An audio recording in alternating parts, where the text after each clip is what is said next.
the US is revisiting its strategic interest in Bagram airfield in Afghanistan, a former military stronghold now drawing renewed attention due to rising Chinese influence in the region. Let's listen in as to what the US president has to say on this. See what happens with Bagram. We're talking to Afghanistan. It should have never been given up. It was the most embarrassing day in the history of our country. There was no reason to give it up. I was leaving Afghanistan. I was leaving. I was the one that got it down to 5,000 soldiers. But we were going to keep Bagram, the air base. Now viewers, Bagram airfield, located just 60 kilometers north of Kabul, is one of the most significant military installations in Central Asia.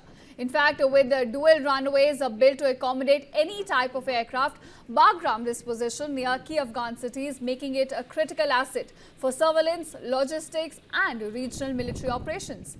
If you see, Bagram did serve for years as a crucial hub in the wars against Taliban and Al-Qaeda. In fact, at its peak around 2012, the sprawling airfield saw more than 100,000 US troops pass through its compound. Now, the renewed US interest stems largely from China's growing foothold in Afghanistan. With Beijing actively engaging the Taliban and also eyeing rare mineral reserves, the Belt and Road Initiative may soon extend deeper into Afghan territory, a move Washington is keen to monitor at this point. Now, re-establishing access to Bagram could allow the US at this point to project power, conduct surveillance and also deter emerging threats in increasingly volatile West Asia.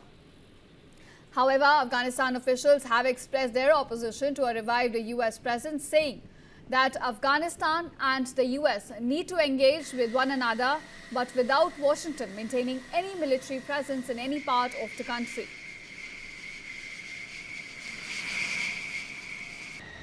So, of course, the US wants Bagram base back for its own interest, and Afghanistan's Taliban has now renewed and expressed its opposition, saying that the US, if it wants to engage with Taliban, it should be in terms of economic and political ties and not any military presence in the region.